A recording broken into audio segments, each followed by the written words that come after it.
Russell Brand is reading Mere Christianity. We are going to talk about the faith journey that he has been on according to his social media posts and how exciting I think that is. We are also going to talk to my dad about the New Hampshire primary that happened yesterday, what the results mean and what we can expect going forward. And we've got the latest in dino news at the end of this episode that you do not want to miss. This episode is brought to you by our friends at Good Ranchers. Go to goodranchers.com. Use code Allie at checkout. That's goodranchers.com, code Allie.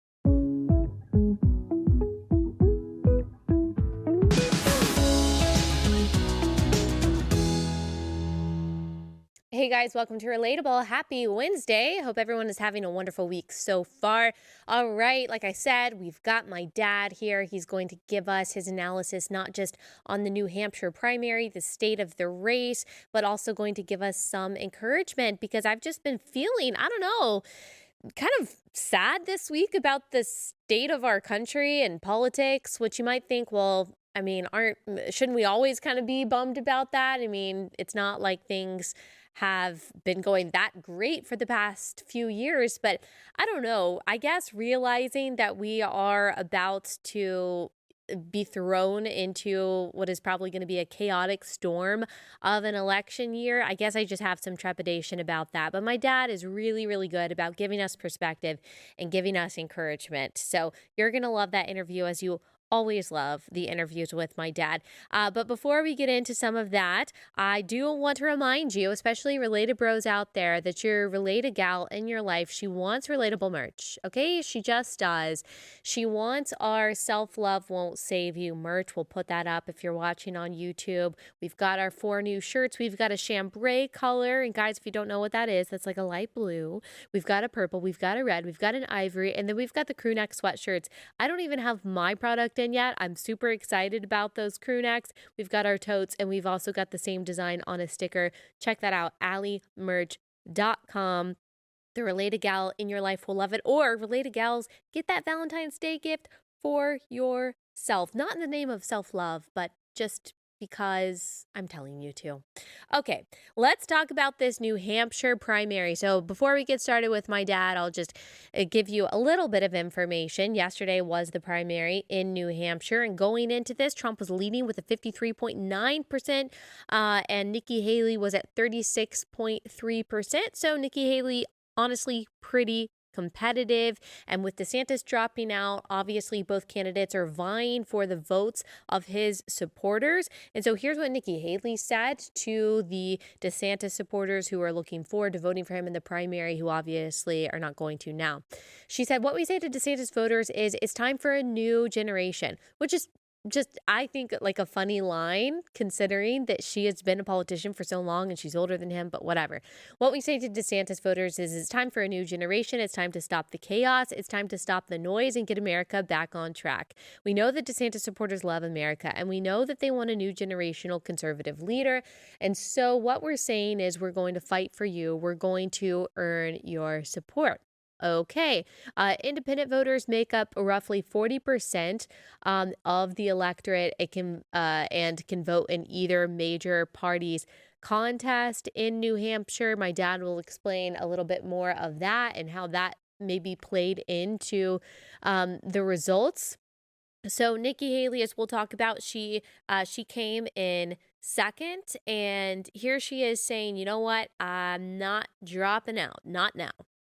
New Hampshire is first in the nation. It is not the last in the nation.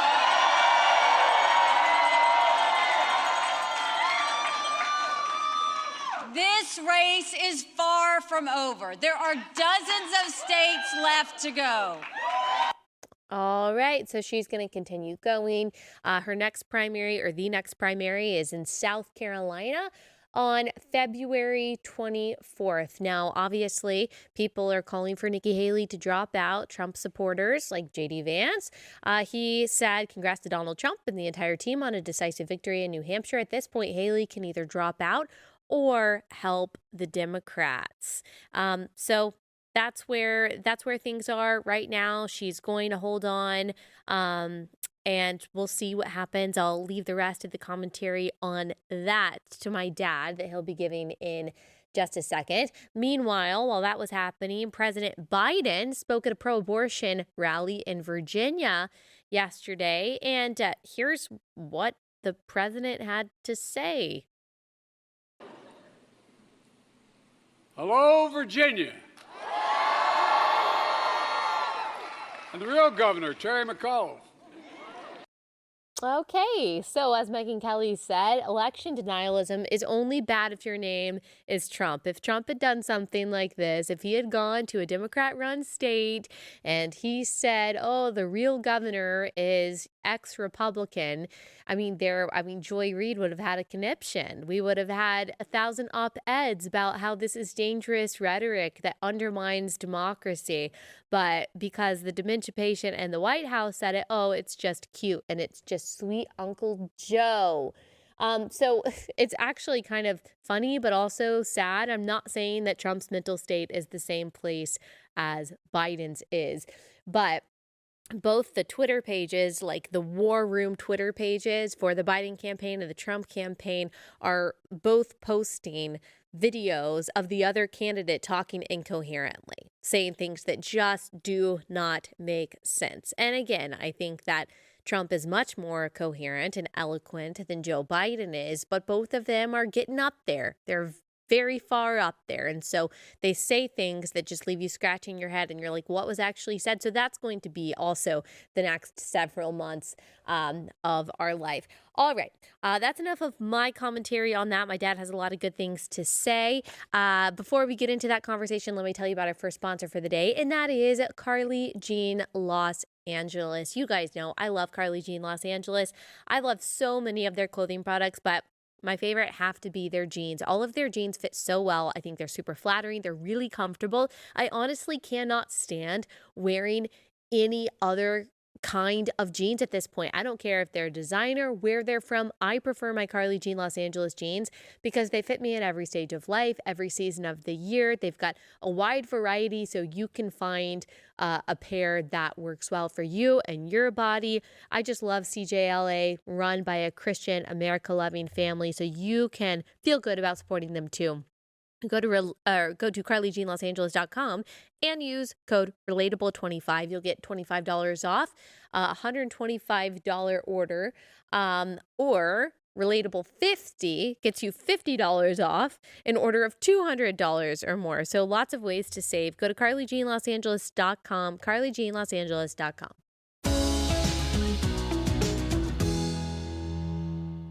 Dad, thank you so much for joining us again. We are going to talk about a lot of things. Going to talk about New Hampshire first. Yesterday, Trump got 54.55% of the vote, Haley 43.2%. So just tell us, what is your take on the state of the race? DeSantis dropping out, these last two people, what's going on? Well, there was a lot of talk about maybe some Democrats, because New Hampshire has an open primary. Much like Texas, actually, is that you don't have to declare whether you're Republican or Democrat. You can vote in either, you can vote for a Democrat or vote for a Republican in the primaries. And so a lot of people thought that there was going to be a lot of Democrats voting for Haley to try to make Trump look bad. And there probably was some of that. But when I looked at the numbers from the prior elections, for example, in 2020, when there was a contested Democrat primary, there were about 286,000 New Hampshireites, I guess, that voted in the Democrat primary, and about only 155,000 in the Republican primary. In 2016, where both of them were contested, because remember, Obama had gone to his term limits, there were 251,000 Democrats voted and 285,000 Republicans voted.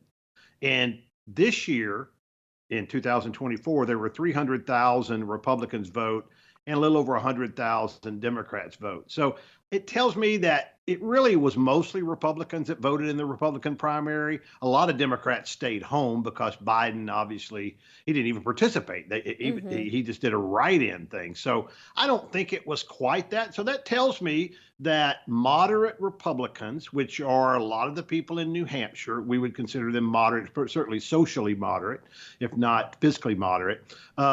There is some concern about former President Trump with that particular part of the electorate. and therefore they voted for Ambassador Haley. Okay, we do have a video of a Democrat saying, yeah, I voted for Nikki Haley. Here's SOT 1. Nikki Haley. And why did you vote for Nikki Haley? It's a vote against Trump. I think it would be better to have her against Biden in the elections than it would be Trump and her. Do you consider yourself generally independent, Republican, or Democrat? Democrat. So when you undeclared, you voted for Nikki Haley. If it was Nikki Haley against Joe Biden in a general election, who are you voting for? Joe Biden. Yeah, that's interesting. That's just one person, but I do think that's a strategy. I guess he is trying to say either he's trying to say that he thinks Nikki Haley is more likely to lose against Joe Biden, or he's trying to say, well, if Nikki Haley won, I'd be happier with that than I would with Trump. I mean, some people they'll do whatever it takes not to have Trump in office. Yeah, I think he's really trying to say I'm ignorant. Yeah, maybe. And what I mean by that is if he looked at the polls, Nikki Haley actually beats Biden worse than Donald Trump beats Biden. I do. So that's just, I don't know what the guy's thinking. He just did something somebody told him to, right? Yeah. Most people are sheep, unfortunately. And he just was led to slaughter on that one. Okay, so Nikki Haley, there are a lot of people in the Republican Party that don't like Nikki Haley. They call her a warmonger. They think that she's far too moderate. She flip-flops, they say, on things like abortion and gender issues, obviously these culture war issues that conservatives care a lot about. I mean, you don't have to give your personal opinion on Nikki Haley, but what is your thought about what support Nikki Haley actually has on the right? Yeah, and I think it's difficult in the primary because generally what happens in most primaries in any state is that the further right you are, the more likely you are to win the primary because the further you are on extremes, whether it's right or left, Allie, those people are more charged up about voting, right? The people in the middle, especially in a primary, are not necessarily as excited about even going to the polls. And that's disappointing. It's not the right thing to do. And that's why we need to make sure that your audience gets out there and votes, whether they're right, left, or middle. They need to get out there and vote. Because if we let the extremes of each party control who's going to be elected, then we're always going to get some type of what might be considered by some an extremist government. And Nikki Haley doesn't fall on the extreme either side. She's more of what we would consider a traditional conservative Republican. And yeah, there are some personal things that I might disagree with her on, but I will tell you that she will be a better president if elected than anybody that's being considered, especially Joe Biden, on the Democrat side, in my opinion. Yeah, but it's probably not going to be her. It's probably going to be Donald Trump. I would say that Trump was not the most conservative person in the field. I think DeSantis was probably, just looking issue by issue, probably the most conservative candidate. Obviously, DeSantis couldn't get the support that he needed.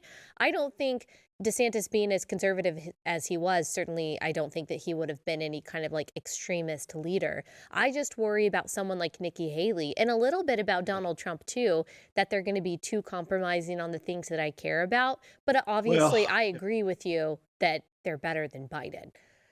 Yeah, it's interesting you brought up Governor DeSantis, and it's just, I did a social media thing on this the other day, and it's just confusing to me.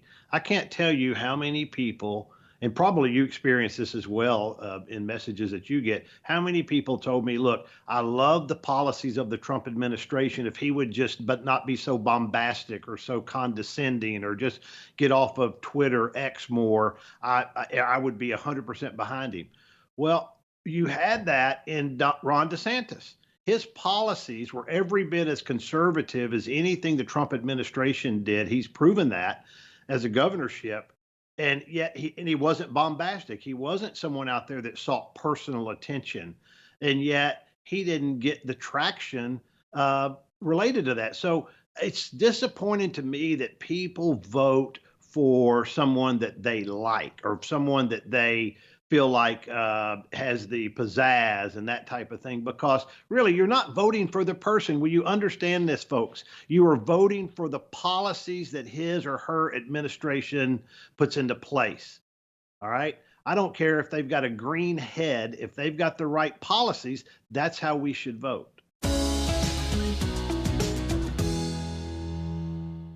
Okay, quick pause from that conversation to tell you about our second sponsor, and that's Naturally It's Clean. They have products that I love to use in my home because they're super effective, and I can feel good about them because they have safer ingredients for your kids and for your pets. They don't have a bunch of toxic fake fragrances and chemicals that you have to worry about, but they're super effective because they use plant enzymes. Like, this is really powerful stuff, but again, safer, less toxic for your home. I especially love their carpet cleaner. It works really well. If you've got toddlers like I do, you know that you're always cleaning up those kind of messes on your carpets and rugs. You want something that really works that you can feel good about using. That's why I love their carpet cleaner, but really all their stuff, their multi-surface cleaner, their stainless steel cleaner, those are probably the 3 items I use the most. And I love that I can have peace of mind using these products, and also that they really work. So go to naturallyitsclean.com/Allie. You can see my essentials starter kit there. Naturallyitsclean.com/Allie. Use promo code Allie. Naturallyitsclean.com/Allie. And you know, people who vote for Trump in the primaries, they of course would say that they do like his policies, and they would point to plenty of his accomplishments, and they just don't feel that it is DeSantis's time yet. I disagree with that. I think it would be better to have someone a little bit younger. I think that DeSantis is more conservative than Trump, but you know, people like Donald Trump. I get it. They really like Donald Trump. They think that he didn't get the opportunity to have the 8 years that they really wanted him to have, and so they want him to have a second chance. But what is your thought about the legal obstacles that he faces? It looks like he's the presumptive nominee at this point. Haley said she's not dropping out. I think that Trump is going to take the nomination. But do you think he's going to be able to overcome all of these indictments that Democrats, I think, shamefully have thrown toward him? You know, I think that he will be indicted. Well, he's been indicted. I think he'll be convicted in one of these cases because they're held in large Democrat areas where the jury pool, when there is a jury, will be almost exclusively Democrat. But I do think that he will be exonerated in a sense by either an appeals court or the Supreme Court. And here's one of the reasons why. Okay, and I know that courts don't necessarily like to get involved in the political side of it. But if you go down this road where it's obvious that every single case against him has been brought by a Democrat, every single thing has a political motivation behind it, the worst one probably being the one in New York relating to the banks and what have you, then the Supreme Court allows that to stand, it's going to unleash the future of our electorate or electoral process like we've never seen before in doing the same thing. Because you know what? As they say, what's good for the goose is good for the gander, and Republicans will do the same thing if this door is open. So I think the Supreme Court will shut the door and say, let the people decide. And again, I think it's going to be close. I do think Donald Trump can win, but I think it's going to be very, very close. He probably can win, but he's also probably the only guy that could lose to Joe Biden that's on the Republican side. Only candidate. Now, I think that too. And Dad, let me just tell you, I have gotten a lot of hate and a lot of anger over the past couple days for saying that. I mean, people know I voted for Trump in 2016 and 2020. My personal opinion, and I hope that I'm wrong about this, my personal opinion is that Donald Trump may not be able to beat Joe Biden. And it's not that I agree with the people that will vote against Donald Trump. It is because he has these legal obstacles. We already saw in 2020 that these progressive institutions, nationally, internationally, all said that we're doing everything possible to keep him from getting in the White House. Now you have not only those people, but you've also got the January 6th problem that people are going to point to. I feel like he's only gotten less popular, at least with people who support Joe Biden.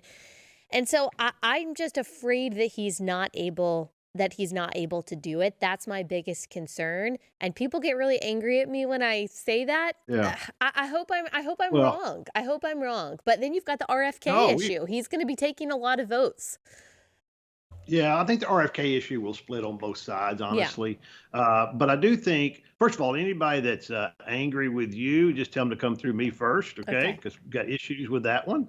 And then secondly, I get that, and I'm going to vote. I vote for Trump in 16 and 20. I'm going to vote for him again in 24 if he's a nominee, and we're going to know whether or not he's a nominee in just about 5-6 weeks because. Super Tuesday comes on March the 5th, and no matter what Nikki Haley has done between now and then, this race in the Republican primary will be over by March the 5th. No question about it. Now, I want to say something real quick, though. I want to encourage your people, because I know you have listeners all over the country. Do not stay home if you're a Republican, even a Democrat, okay? I want everybody to vote, but don't stay home because you think it's a fait accompli for the president. Those down ballot people need to either get your vote or vote against them by voting for somebody else. But please don't stay home because you think it's going to be Trump or you think it's going to be Biden. You think You you're need talking to about vote down November? ballot. Yeah, November. I'm talking about in the primary as Oh. well. Oh, They need to yeah. vote in the primary. Well, a Down lot of ballot. people are very discouraged because, and we understand this is how it works. You've got the Iowa caucus, you've got the New Hampshire primary, but I think a lot of people living in the other states feel like, wow, I didn't even get to voice my support for DeSantis or whoever they were going to vote for. They feel like Iowa just decided it for all of them, and they're very disappointed about that. I do see that a lot of people are going to be too demoralized to go out and vote in the primary, and I can sympathize with that. Well, I can sympathize with it, but it is a dereliction of our duty as a citizen. It's kind of like I talk about in my book. You want to be a participant or a crusader. A participant does just exactly what you're talking about. When things don't go their way, they usually take their ball and kind of go home, and maybe they'll have opinions, from the peanut gallery. But that's not what we want. We need people that are listening to your show and watching your show to be crusaders, to be out there. And I get it. It feels like your vote doesn't count. But believe me, if 100,000 people go out there and vote that were individually thinking their vote didn't count, it makes a huge difference. Or 10,000, or in some local races, maybe it's 500. So I want you to be a crusader, not just a participant that usually just chirps, right? Let's be action people, not be people of just words. Is there any possibility that if things go south for Trump legally, that Nikki Haley being in second place could take the nomination? Is that how it would Yeah. work? That's how it Do would you think work. that's Now, what she's it betting also, I think she's holding her cards just in case because she doesn't know either, and I think that's smart for her. Now, what will determine whether or not she stays active in the race is money. That's what it always determines, right? So it's not that she can't stay on the ballot, but she may not be able to be as active after maybe even South Carolina, certainly after March 2nd, just because the donors will probably have quit giving to her. Now, what can also happen, we can talk about this later, but the convention is something that I need to explain to people in the future as to how that could work if something happened to either Donald Trump or Joe Biden. Who do you think is going to be Trump's VP pick? What's your prediction? I think it will be a lady, okay? And I think a good pick, assuming that they want to do it, would be like a governor, like Kristi Noem might be a pick for that. Someone in that Sarah Huckabee Sanders could be a pick for that. The only negative about either of those is their states are solidly Republican already, Right, so you don't that's really what I pick up said. votes. But I'm not sure that's important for Trump. You know what I mean? I mean, Trump is such a populist candidate that he's going to be so domineering. I would have a lady as if I was him as my vice president. First of all, because I think we have a lot of qualified women in the Republican Party that are just at that level ready to explode. And the two ladies that I mentioned are two of them, and I'm sure there's more. But we'll just have to see as to who that is. It's not. I don't think it'll be DeSantis. No. Although whoever it is, will have the front runner's choice in 2028. There's no question about it. They will be the assumptive Republican nominee in 2028. Hmm. Yeah, I said the other day that I would like Sarah Sanders. Now I know Arkansas would be very sad to lose her because she's a great governor, but I also agree with you. It's not like he needs help winning Arkansas. But I just really like her. I really like her, and I think Yeah. a lot of other suburban moms really like her. She's relatable, but also strong, and so we'll Yeah. see. We'll see. That'll be She's a interesting. no nonsense, and I like, Me no too. nonsense is what we need. And she's not going to be intimidated by the press, and That's she's for not. In other sure. words, the stage will not be too big for her. No, and she's handled it. She obviously handled that as the press Yeah. secretary. Yeah. Well, this is going to be a crazy year. And if I'm honest, I don't know if other people feel this way, but I've just kind of I don't know. This week I've just been anxious about it. It's been a weird week and I am just kind of worried about what 2024 holds. I don't have any specific predictions, but there just seems to be a lot going on at once that puts us in a very Yeah. precarious spot. So It's tell not me much tell me different what in you the think. past. You don't Well, it's think? not much different. It's really not much different than in the past. I mean, if you look at history, there have been elections that have been a lot tighter than the ones that we've seen. And what generally happens is yes, these are unusual candidates, no question about it. Ronald Reagan was an unusual candidate. Remember, people would say he was just an ex-actor and whatever. Yeah, he had been a governor, but people didn't look at him that way. I mean, Jimmy Carter was a governor of a small state peanut farmer, and people thought, oh, the world's going to come to an end. The people on my side of the fence or what have you. And it just doesn't happen that way. The great thing about democracies is that things tend to change slowly. Now, we have had a rapid acceleration of that due to COVID and some, where we allowed as a people, in a sense, the government to gain more control, a little bit like we did after 9/11, which I would say that we all need to be careful about in the future. But the day-to-day things that people live their lives about, okay, things change very slowly, and I have more faith in the American people than I do in any individual. And what usually happens is things adjust to the mean, and the mean of our country is that we are a law-abiding country, that we care about others, not only in our country but in others, okay, and that we believe that we want to have leaders that fit within a parameter that uphold those values. And I get it, we're being attacked by different value systems and all that type of stuff. But I believe the silent majority, which represents the 65 to 70% that falls inside the extremes, are the ones that ultimately make the decisions for this country. I hope so. I do hope that you're right. I just look at the Biden administration coming after its political opponents in a variety of ways. I mean, people literally going to jail for peaceful protesting, pro-life protesters, and then you've got everything happening at the border. Oh my goodness, there's just a lot. There's a lot. It's a very politically tense moment, and everything Donald Trump is going through, people fearing that this election isn't going to be fair. Thankfully, we know that God is on his throne, and that's the only place that I really find peace. So, But yeah. And well, and that's the way we should find peace. But there's no question that there will be concern, there will be tents and all that type of stuff. But I will tell you that ultimately, American people always end up winning within. When I say winning, I mean within their own system. And that I listen in hearing you tell some of the stories you tell us, and some of the other podcasts I listen to, and the people that are listening. I'm very encouraged, especially by people of the age of your audience. I think America's future is going to be great. Now, will we go through some turmoil to get there again? Yep. But I absolutely believe in the millennial generation and Gen X, and not quite as sure about Gen Z, but I'm praying for them. yeah, And I believe that we can, that the better days are going to be coming. I think we're going to have a huge revival in this country, and I don't know when that's going to be, I but I hope so. absolutely believe that's going to happen.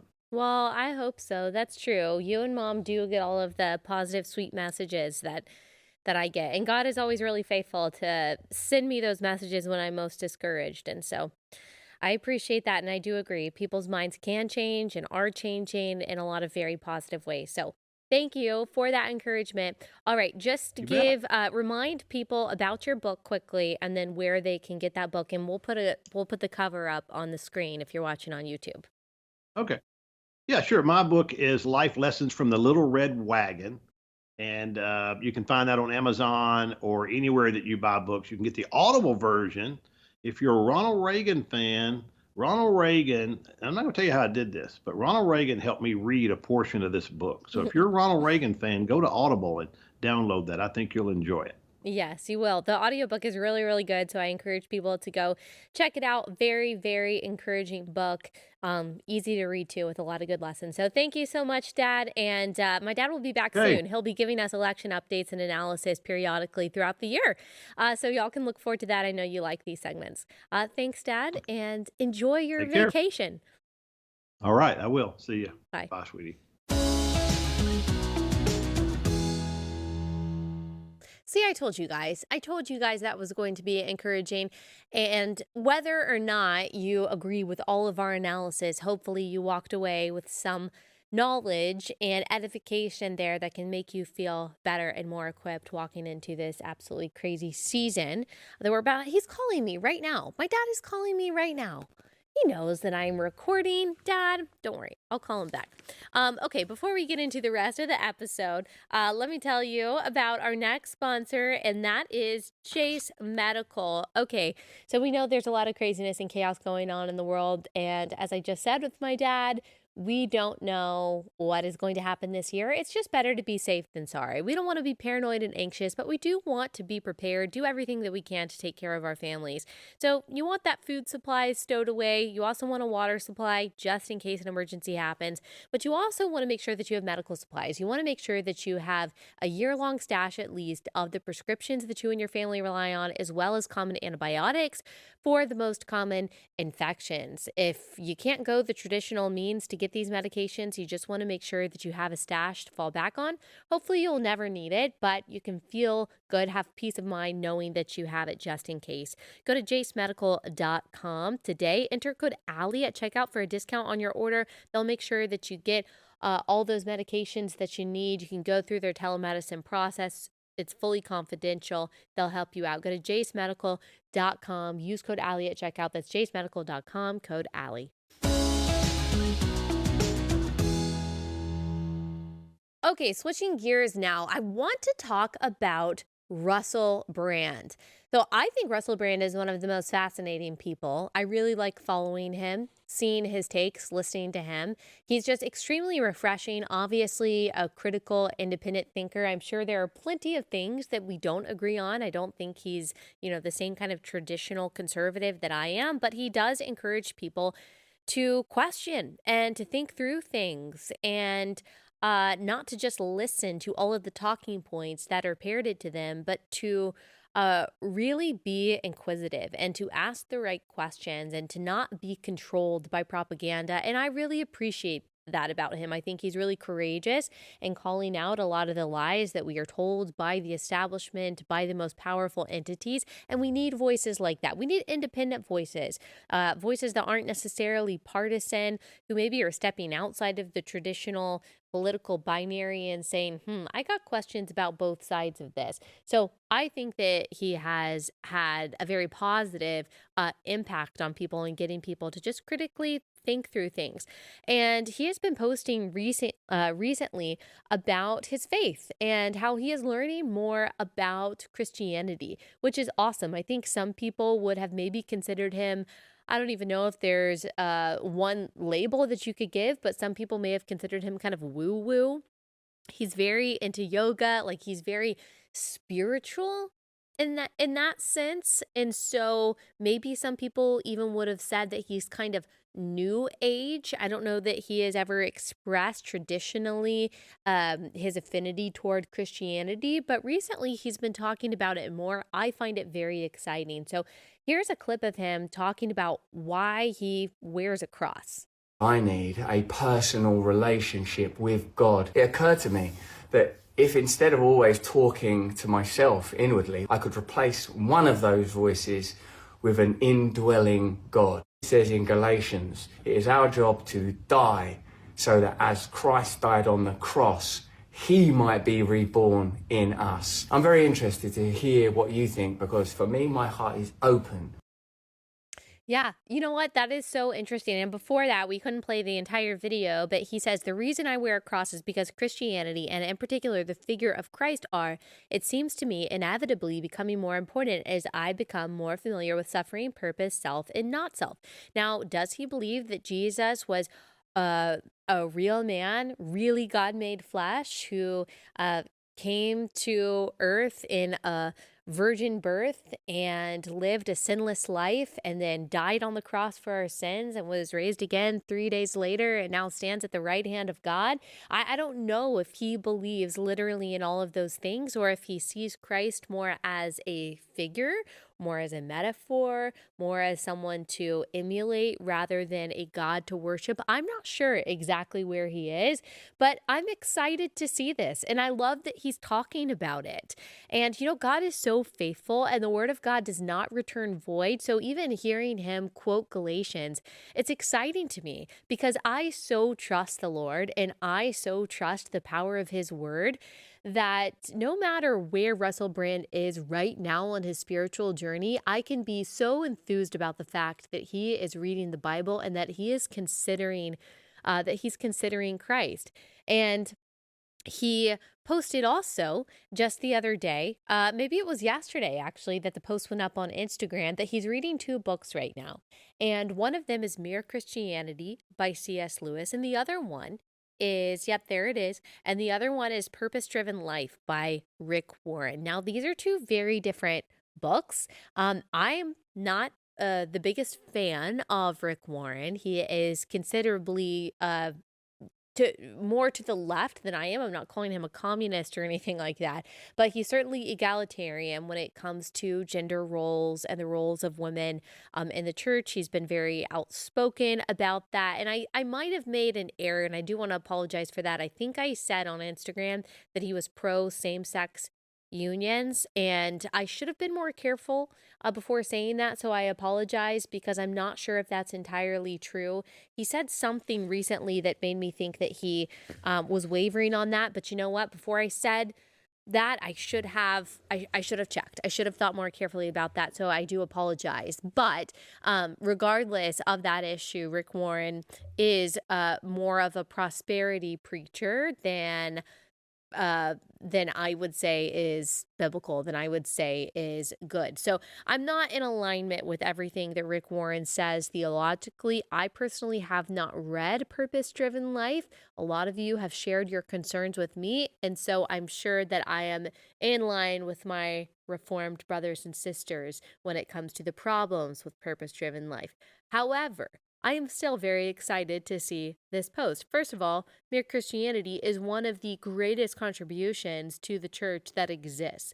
I don't even agree with C.S. Lewis on everything theologically, but gosh, that is such a transformative book. It's such a foundational book to encourage people to think about the existence of absolute truth, the necessary existence of God, the existence and the reality of Christ, God made flesh. It was life-changing for me. I mean, God used that book when I was in high school to really just create in me an appetite for theology and for apologetics and thinking through my faith and taking my faith seriously. C.S. Lewis was the author to introduce me really to the world of theology and the world of apologetics. And I realized in high school that Christianity has such a rich intellectual history to be explored. And so I love that Russell Brand is reading Mere Christianity. And I would just encourage you, if you see him post things that you're like, I'm not so sure, gosh, why is he listening to Rick Warren, or why is he reading that book, or why is he saying these other things that don't seem to be in line with Christianity, like, let's just allow the Holy Spirit to do his work. I know that when I was in high school, when I first started taking my faith seriously, that I was reading a lot of different things. I mean, a very wide range of authors, and I would not recommend all of these authors today. Like, I was reading Rob Bell. I was reading Donald Miller. I was reading Stephen Furtick. And then I was also reading David Platt and Tim Keller and Matt Chandler and C.S. Lewis and John Piper. I mean, I was reading all kinds of people when I was in high school because I was just devouring whatever Christian book and whatever sermon people were giving to me. And the Lord is so faithful to give us discernment and to give us wisdom and to surround us with the people that he needs to surround us with. It was really the gifting of the ESV Study Bible from a friend of mine when I was going into my sophomore year of college that kind of refined my theological beliefs and kind of put me on the path towards Reformed theology. And I'm very thankful for that. But let us just be so encouraging of Russell Brand and anyone, not just a celebrity, but anyone that we see wrestling with their faith, working out their salvation, perhaps. We don't know where people are on their journey, and it's really easy to discount someone because they seem to be embracing something or someone that is not representing biblical truth. But God is really faithful. He's really faithful and he's really powerful. And there's a lot of power in prayer too. Like we should be praying for these people. Again, not just Russell Brand, but anyone that we see on this path. And it's so easy when someone has a public platform like that for us to point fingers and for us to expect them to be perfect in their faith and perfect in their message. But you know what? Public people are still fallible people. They're still finite people. And so let us be gracious. Let us be patient, just as we would want and do want for ourselves, because no matter where you are on your spiritual journey, there are going to be things that you get wrong. And I hope I'm making that clear about myself, that I certainly don't think that I was on some journey of sanctification and now I have all of my theology figured out. Of course, that's not true. I learn new things every year. It's even interesting to look back just 5 years ago and I'm like, oh, I didn't understand that then, or I thought that then, and that wasn't true. That wasn't in line with scripture. Again, God is just so faithful and so persistent. And so I'm really thankful for that. I'm thankful for his testimony.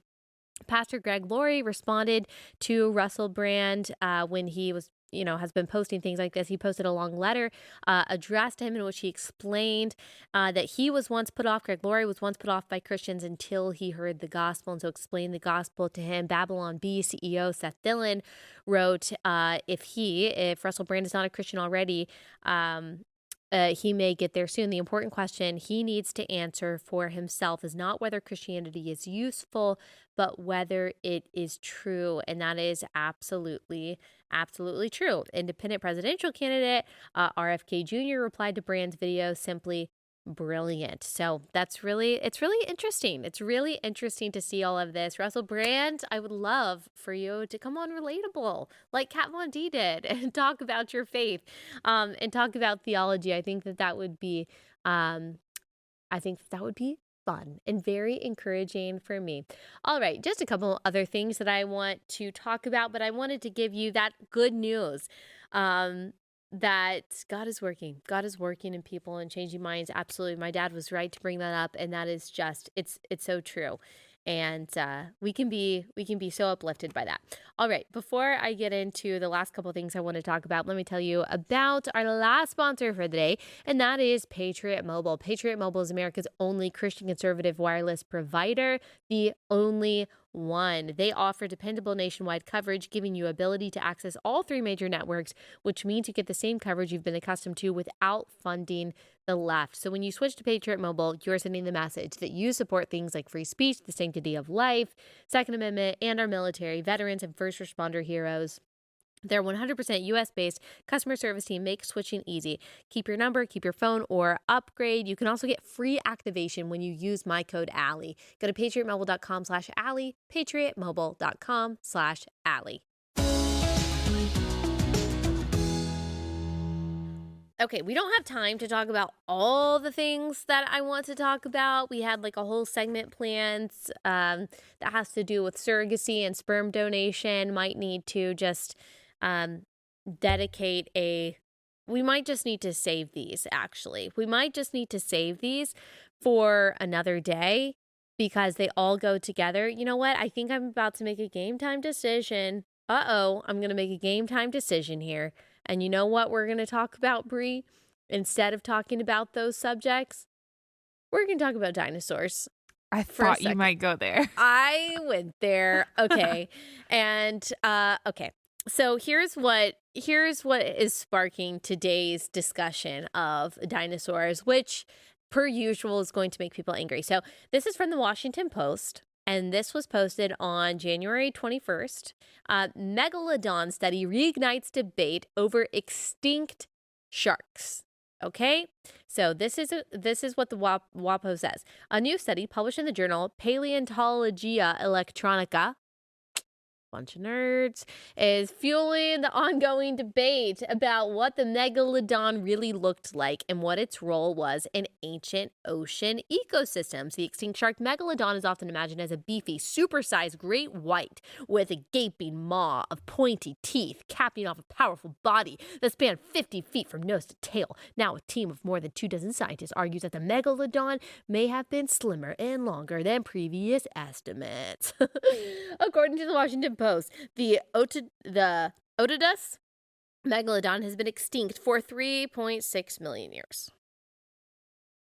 According to the Washington Post. 3.6 million years. Okay. If you're just listening to this, I have my eyebrows raised to that. Okay. So now they're saying that it looks different. And here's what I think is pertinent to our conversation about dinosaurs.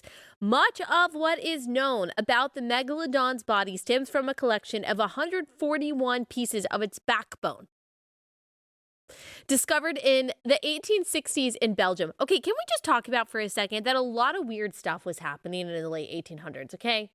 There's a lot of weird religious stuff happening, a lot of strange discoveries happening in the late 1900s. I just think it's interesting that so much of paleontology and so much of what we know about Darwinism and so much of what we know apparently about the world and philosophy and all that stuff happened in the late 19th century. I just think it's interesting. And okay, so this was happening in Belgium, okay? In 1860s, we found 141 pieces of its backbone. And then from there, we decided that it is a megalodon. Okay? This huge fat shark with tons of teeth. And now they're saying, well, maybe not. In modern day great whites, there's a mathematical relationship between the width of their vertebrae and their total length. Okay, so it's not like they just completely guessed. In the 1990s, scientists applied that to the megalodon vertebrae and calculated that the Belgian specimen must have been 30 feet long. I don't know, Brie. I don't know. It must have been. It must have been. Okay. Here's what Michael Gottfried, a vertebrate paleontologist at Michigan State University who is not involved in the new study, has to say. We're trying to speculate on something based on the very incomplete pool of evidence. Huh. You don't That's say. Interesting, Michael. That's so interesting. That's kind of what I've been saying about dinosaurs. Okay. At the end of the day, I don't think it brings us that much closer to knowing what megalodon really looks like, says Robert Bosenecker, a coastal paleontologist at the nonprofit Charleston Center for Paleontology, who is not involved in the new study. Outside experts said the studies on different parts of the megalodon still use speculation to arrive at their different interpretations. Yeah, dinosaurs are speculation. Okay. You know what's funny is they did this whole study and then some guy came in and said, yeah, this doesn't actually get us closer to knowing anything. Yeah, nothing. Like, how much money did you spend doing this? Yeah. To learn nothing? I know. I'm picturing like what happened in the Washington Post newsroom. Like, you got megalodon, I got megalodon. I'm going to do it. I've been covering megalodon since 1899. I knew this day was coming. We were going to find out he was slim and slender. I don't know. All I'm saying is that this Triceratops, you know what? He might have just been a hippo, is all I'm saying. Like, maybe a large hippo. Now, this would be sad because if you remember, I'm pretty sure that Baby Bop on Barney was a Triceratops. Yeah, I think so. And so you're telling me that Baby Bop, was it real? Was it? What is Barney supposed to be? Was it hippo? Barney is... Barney looks like a hippo. Oh, that's a good question. What kind is of Barney? dinosaur was Barney? Does anyone know in this room? A T-Rex? No, he was definitely not a T-Rex. Oh my gosh. A T-Rex, picture T-Rex Barney and how terrifying that would be. He is a T-Rex. No way. Yeah, he's a Oh my gosh. purple T-Rex. He was a T-Rex. He didn't have sharp teeth. True, but he does And have he little didn't have arms. short arms. Yeah, he has little arms. Not as little as they say. Well, on YouTube, we're going to have to pull up a picture because Joe was right and I was wrong. Yeah. I was thinking there's no way. But the existence of Barney just goes to show how little we actually know about T-Rexes, because I thought T-Rexes looked one way and then they put out this like plush purple and green. Barney has flat teeth, okay? Barney is an herbivore. That's why I am confused about this. Bree's looking. I'm looking at pictures of Barney. I cannot believe that Barney is a T-Rex. Look at his little arms. Barney, T-Rex. I'm looking it up right now. Okay, very strange pictures. Oh, I said that's because I said Barbie T-Rex, and I was like, why is there a picture of Barbie in a dinosaur outfit that comes up? Okay, yes, we'll have to pull this up. Wow. Barney really was a T-Rex. I had no idea. Do we think the T-Rexes were really purple and green? I mean, if they were that cute, then maybe. Yeah. I just can't get over the flat teeth thing. This is just, wow, this is rocking my world, changing my childhood. Okay, anyway, all that to say, all I'm saying is that we don't know what dinosaurs looked like. We don't know what they sounded like. We don't know what their skin was. Remember that hair doesn't fossilize. They could have had mohawks. They could have had long hair. We have no idea. We don't know. And of course, I don't agree. I'm sorry I don't agree with the age of the earth being tens of millions of years. I just don't. You can go listen to my interviews with Ken Ham if you want more on that. Okay, so that's the latest. That's the latest in the history of dinosaurs is sketchy news. Y'all can get mad at me all you want to. I'm just saying Baby Bop was probably a hippo. Okay, that's all we got time for today. We'll be back here tomorrow.